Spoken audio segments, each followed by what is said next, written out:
আজকে আমরা কিছু আলোচনা করিব বর্তমান সমাজের কিছু নারীরা কেন পুরুষ মানে না তাহার আসল হাকিকত সম্পর্কে সঠিক দলিল প্রমাণ সহ সম্পূর্ণ আধ্যাত্মিক দৃষ্টি অনুসারে এবং দেহতত্ত্বের হিসাব অনুযায়ী আমাদের আজকের পর্বে কিছু আলোচনা করা হইবে। কারণ উক্ত উল্লেখকৃত সেই মহাকঠিন রুহানি বিষয়কে যদি সঠিকভাবে উপলব্ধি করা যায় তবে বর্তমান জামানার প্রতি প্রত্যেক মানব গোষ্ঠী উপলব্ধি করিতে সক্ষম হইবে সমাজের কিছু নারীরা কেন পুরুষ মানে না তাহার আসল প্রমাণ সহ আমাদের সুফি টিভি অনুষ্ঠানের হাকিকত সম্পর্কে প্রত্যেক ব্যক্তি আরো বহু ইলম অর্জন করার জন্য সঠিক রুহানি হিসাব অনুযায়ী এবং বাতিনি তালিম অনুসারে অবশ্যই সক্ষম হইতে পারিবে ইনশাআল্লাহ তাআলা। কাজেই এখন উপলব্ধি করার বিষয় হইল উক্ত নারীরা কি কারণে পুরুষ মানে না তাহার বিষয়। কারণ উক্ত আসল বিষয় হইল নফসে আম্মারা। উক্ত নফসে আম্মারা যে সময় শয়তানের কবজায় সঠিক বন্দী হইয়া যায় সেই সময় উক্ত ব্যক্তির নফসে আম্মারাকে শয়তান মাকামে আসফালে নিয়ে যায়, নিয়ে তাহার মুরিদ বানায়া উক্ত নফসকে অর্থাৎ নফসে আম্মারাকে শয়তান খেলাফত প্রদান ফরমায়। ইয়ার পরে উক্ত নফসে আম্মারাধারী সেই ব্যক্তি বলা শুরু করে আমি সব জানি, তাহার আগে আর কেউ কিচ্ছু জানি না। তাহার মুখে কেবল আমি আমি আমি, সব সময় তাহার মুখে কেবলই আমি ছাড়া সে আর কোনো কিচ্ছু বোঝেই না। যে কথা উক্ত শয়তান সেই মহান আল্লাহ পাকের সামনে বলিয়াছিলেন আনা খায়রুম মিনহুম। কাজে উক্ত নফসে আম্মারাধারী সেই ব্যক্তি যদি নারী হয় তবে সেই নারী পুরুষ লোকের পায়ের জুতা মনে করে, যার কারণে বর্তমান সমাজের কিছু নারীরা পুরুষ লোকদের পায়ের জুতা মনে করেন। কারণ উক্ত নারী লোকদের নফসে আম্মারাকে শয়তান কবজা করিয়া মাকামে আসফালে নিয়ে তাহাদেরকে তাহার সঠিক খলিফা বানাইয়া দিয়াছে, যাহার কারণে উক্ত নারীরা পুরুষ লোকদের মনে করে পায়ের জুতার সমাতুল্য।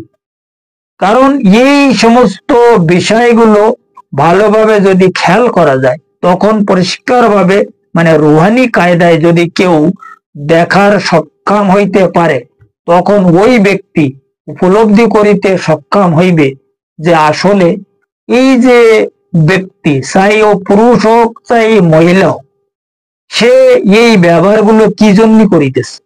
কারণ তাহার ভিতরে যে একটা রুহানি ফাংশন আছে তার মধ্যে দুইটা সাইড আছে, একটা আছে নফসানি সাইড আর একটা হইল ইনসানি সাইড।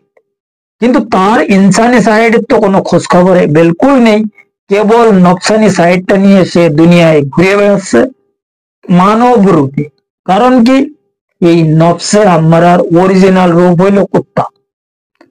এখন যতক্ষণ পর্যন্ত আম্মারা থাকে ততক্ষণ ঠিক থাকে, কোনো অসুবিধা নেই, কোনো রকমের মানুষের সঙ্গে চলাফেরা ওঠা বসা করতে পারে। কিন্তু যদি এই আম্মারা থেকে নিচের স্তরের দিকে চলে যায়, কারণ এই নফসের উপরে যেমন কিছু স্তর আছে নিচেও কিছু স্তর আছে। এর উপরের স্তর হইল কি এই আম্মারা থেকে লাবামা, ফের মুলিমা, ফের মুতমাইনা, এই কতগুলো স্তর রয়েছে তার। এই মুলিমা আম্মারা থেকে লাবামা, লাবামা থেকে মুলিমা, এরপরে যদি মুতমাইনা পর্যন্ত সে তাকে নিয়ে যাওয়া যায় ওই ব্যক্তি কোনো না কোনো কায়দায় ওলি আল্লাহ হইতে পারে, এতে কোনো সন্দেহ নেই। কিন্তু যদি এই আম্মারার থেকে এই আম্মারার নফস কাফেরদের আমরা নফস কোন সময়ের জন্য ইসলাম মানবেই না, ধর্ম সে কোন সময়ের জন্য হিসাব কিতাব করবেই না, তার মনে যেটা আসে ও ওইটা করবে, আর সে যেটা জানে এটা রাইট। এখন ব্যাপার হচ্ছে এই আমরা থেকে নফস যখন নিচের স্তরে যায়, নিচের স্তরে সেই সময় যায় যে সময় শয়তান উক্ত নফসকে মাকামে আসফলে তাহার সিংহাসনে নিয়ে তাহাকে মুরিদ বানাইতে সক্ষম হয়। এইবার মুরিদ বানাবার পরে কি করে, ওর ওই শয়তানের যে এলেম, এই এলেম প্রদান ফরমায়, ওর মাথা চুমায়, বলে যে আবজাতু, তোর আর আমার কোনো দরকার নেই, তোর যেটা দরকার আমি এখান থেকে দিতে থাকবো, তুই তোর কাজ চালাই যা। এই এই এই স্তরের এই যে ওই সময় থেকে এই যে নফসে আমরার পরে যে 4 স্তর, এই 4 স্তর হচ্ছে সাপের রূপ। একটা হচ্ছে এই সাধারণ সাপের রূপ, একটা হইলো একদম কালো একটা সাপের রূপ, একটা হইলো বড় অজগর সাপ, একদম বিশাল কালো, অনেকে দেখে এইসব জিনিসগুলো স্বপ্নের মাধ্যমে। আরেকটা রূপ হইলো একদম সাদা। এই সাদা রূপ সেই সময় হয় যখন শয়তান তার খেলাফত দিয়ে দেয়।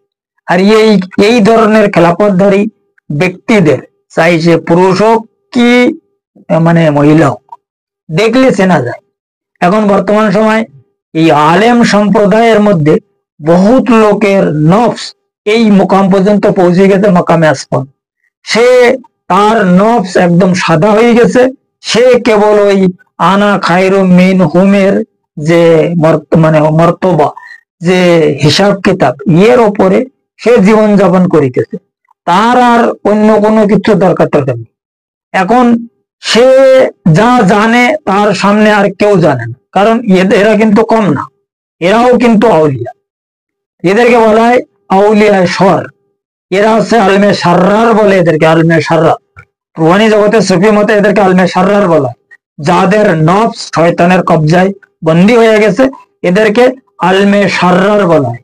আর এই আলমে সাররারের এলেম আসে শয়তানের তরফ থেকে, যে কারণে এই গোলাম মোহাম্মদ কাদিয়ানি বা আরো বহুত লোকে বলিয়াছে যে আমার কাছেও জিব্রাইল আছে, আমিও ওই পাই, আমার এখানেও ওই আসে, যে কারণে তারা নবী দাবি করেছে, কেউ কেউ ইমাম মেহেদি দাবি করেছে, কেউ পতা নেই কত কিছু সাজিয়েছে। কত লোক তো নবী সাজি হয়েছে না, নবী দাবি করেছে। হুজুর পাকের প্রিয়াডেবি একজন লোক আবু মুসলিমা কেজ্জাব নামে, যে এই আব্দুল ওহাব নজদি খানদানের মানুষ ছিল, সেও তো বিশাল বড় নবী দাবি করল।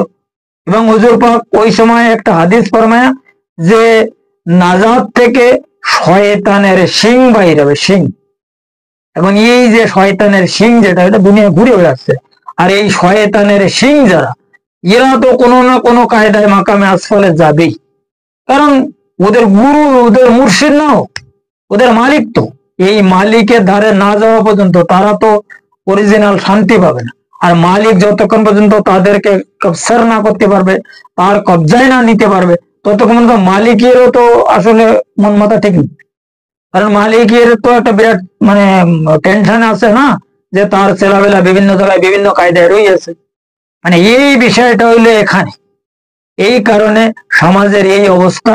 কিছু, আমি কিন্তু সব নারীদের কথা বলিনি, বলেছি কিছু নারীদের অবস্থা ঠিক তদ্রূপ। কারণ বর্তমান সময় সোশ্যাল মিডিয়ার মধ্যে যদি লক্ষ্য করা হয়, তা দেখা যায় যে পাতানি কোন অবস্থায় কে কি করিতেছে, শুধুমাত্র তাহার সম্পর্ক হচ্ছে পয়সার সঙ্গে। এ ব্যাপারে আসলে তো ভাষায় বলা যাবে না, ইউটিউব খুলে দেখলি আসলে দেখারও মতন ঠিক না। আমাদের মতন লোক আসলে ইউটিউবে কথা বলা আর ইউটিউবের মধ্যে কাজ করা আমাদের পক্ষে আসলে সম্ভব না। কারণ ইউটিউবের যে অবস্থা, সোশ্যাল মিডিয়ার মধ্যে যে কারণে যে ধরনের গান্দা কাজ কারবার চলিতেছে, ইয়ে কারা, এদের যদি একটু ভালোভাবে খেয়াল করা হয় রুহানি কায়দায়, তাহলে অসুবিধা হয় না। কারণ আমার কোনো অসুবিধা হয় না, কারণ কি আমার তো ওসব ব্যাপারে আমি দেখিনি, আর আমার কোনো প্রবলেমই নেই। আমার সামনে যদি কেউ পুরা কাপড় খোলা অবস্থায় বসে থাকে, তাহলে তারপরও আমার কোনো অসুবিধা, কারণ কি আমি তো তার দেখিনি না, আমার ওইটা দেখার দরকারও না। এই জন্যই দেখো, এখানে কথা বলতে গেলে অনেক লম্বা হয়ে যায়। বিভিন্ন আলাপ আলোচনা, বিভিন্ন বড় বড় মাওলানারা এই বিষয়গুলো নিয়ে বিরাট আকারের আলাপ আলোচনা চলিতেছে সোশ্যাল মিডিয়ার মধ্যে এই নারীরা কেন করতেছে, নারীরা কেন করলো, নারীরা কি জন্য করতেছে, এটা বুঝতে। এটা শুধুমাত্র রুহানি ফাংশন যতক্ষণ পর্যন্ত আমাদের মধ্যে মানে কি বলে এটারে, আমরা যতক্ষণ পর্যন্ত এটা রিসার্চ করিতে, এইটা অ্যাক্টিভেট করিতে সক্ষম না হবো, যখন রুহানি ফাংশনটা অ্যাক্টিভেট হয়ে যাবে তখন এইসব ব্যাপারগুলো আর কারো প্রবলেম থাকবে না।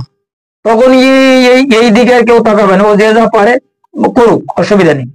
কিন্তু বিষয় হচ্ছে কেন হচ্ছে এটা, এটা বোঝার জন্য আমাদের ভিতরে যেটা রুহানি ফাংশন আছে, এটা রুহানি যে অ্যাপ আছে, এটাকে অ্যাক্টিভেট করা লাগবে। যখন এটা অ্যাক্টিভেট হয়ে যাবে তখন এসব ব্যাপারে একদম পরিষ্কার ভাবে দেখা যাবে, তখন আর কারোর সন্দেহ থাকবে না। আর এই ব্যাপারে ফালতু বকবক করার আসলে কোনো দরকার হবে না। কারণ সোশ্যাল মিডিয়ার মধ্যে আমি যে অবস্থা দেখতেছি, মানুষ তো অ্যাকচুয়ালি এই বিভিন্ন বিষয়ে বিভিন্ন কার্যকর্ম নিয়ে কথাবার্তা ব্যস্ত আছে, আসল কথা কেউ বলার সময় পাচ্ছে না। যাই হোক, আজকের আলোচনা এই পর্যন্ত রাখা হইল। এই ব্যাপারে যদি আরো কারোর পরিষ্কার ভাবে জানার ইচ্ছা হয়, এই নফসের হিস্টোরি, নফসে লাবামা বলে হেমা অত মাইনা বা আম্মারার যে কাহিনী আমি বলা হলো আজকের, এসব ব্যাপারে যদি কেউ প্র্যাকটিক্যাল ভাবে জানিতে চায় তো ডিসক্রিপশনে আমার নাম্বার দেওয়া আছে। এই নাম্বারে যদি কেউ আমাদের সঙ্গে সম্পর্ক করে তাদের আরো পরিষ্কার ভাবে জানায়া বুঝাইয়া দেওয়া হইবে ইনশাআল্লাহ তাআলা। যাই হোক, আজকের আলোচনা এই পর্যন্ত রাখা হইলো, ফের আবার দেখা হইবে।